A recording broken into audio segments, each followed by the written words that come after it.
It seems very strange that I am now giving a talk after hearing such amazing speakers who've, given us some great content, as I'm sure you'll agree tonight. But I'm going to endeavour anyway.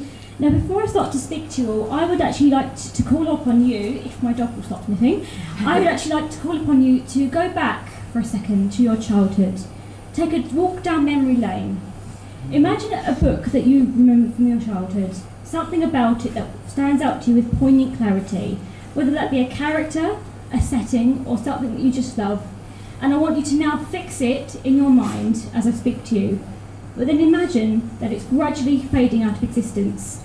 And imagine how that's making you feel right now, and how you would hate that to happen to you in your life. So, my name's Emily Davison, I'm 20 years of age, and I have just finally finished my 3-year degree in English Literature at Goldsmiths University. I am also a writer and a blogger. I'm a columnist at Huffington Post UK, and I make the occasional YouTube video about disability worth watching. As you can probably imagine from what I've just told you, I've always been a lover of books. And when I was young, I used the world of where animals could talk and where rhymes were a prevalent part of my childhood as a window into a world that was constantly changing.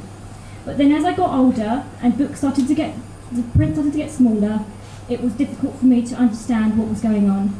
And I was gradually being more and more taken away from the books that my children were enjoying. And this was, of course, a real struggle and an epic saga to find books that are in accessible formats. Unlike other children who are able to go and access books from the library and pluck out a new book every day and enjoy the world that they had to offer, I wasn't able to do this. And the only way I can describe it, it's like standing on an icy lake, and the lake is beginning to crack, and you're beginning to drift further and further away from the world, from the dry land. Like that, I was being further and further taken away from the world of literature, a world that I wanted so desperately to be a part of. But then I found the RNIB, and I can tell you I've never been more grateful that I did, because they were able to provide me with transcription services, but also the talking book service.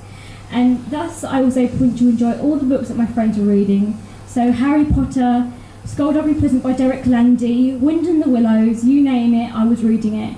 And very quickly I discovered my love for books. And that enabled me to write my own poetry, to actually study to do a degree in English Literature. And the RNIB have continued to support me from my childhood right up until the age I am now as a university student who has 3 books to read every single week. And I can tell you, they have been my saving grace throughout the whole time of my life, ever since I started to read. But the thing is about books, authors are going to continue to create more and more amazing content for their readers with each and every year, and more books will continue to be created into the world, and more characters like the Cheshire Cat from Alice in Wonderland, and Skullduggery Present from the Dress-Lindy Skullduggery Present series, Harry Potter, they're going to come into reality. But they need to be available for children with sight loss to access as well. Reading itself is one of the most important parts of childhood because it gives you the ability to create your own understanding of the world. You learn the difference between right and wrong, and you learn more about yourself with each book you read. And that same privilege should be entitled to every single child with sight loss. No one should be denied that privilege, because that is one of the most amazing aspects of being a child, because it gives you your creativity and your mind. And those are the building blocks that will later see you through life.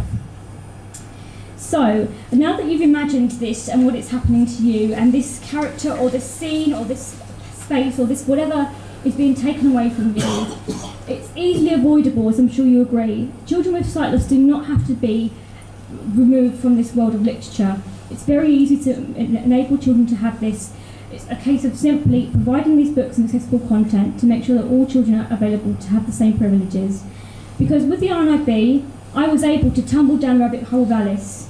I was able to fly off to Neverland with Peter, Wendy, John and Michael. I was able to climb aboard the Hogwarts Express with Harry, Ron and Hermione. And they were some of the most amazing memories of my life and have stood with me the test of time. And actually, I'm hoping to study a master's degree in children's literature now. And I think the reason I have done is because the RNIB were able to provide me with these books that have been such a prevalent part of my life. And I don't think I'll ever have those memories taken away from me. So please, give what you can tonight. Be able to support the RNIB, because you'll be giving the gift of reading to a child. And that, even though people can say that's got a price on it, in itself, it's truly priceless. So thank you very much for listening. Now, if you could just turn turn to the person next to you and say the thing that you remember as a child, what it was and what was disappearing and how that made you feel, because I'd love to know what your memories are.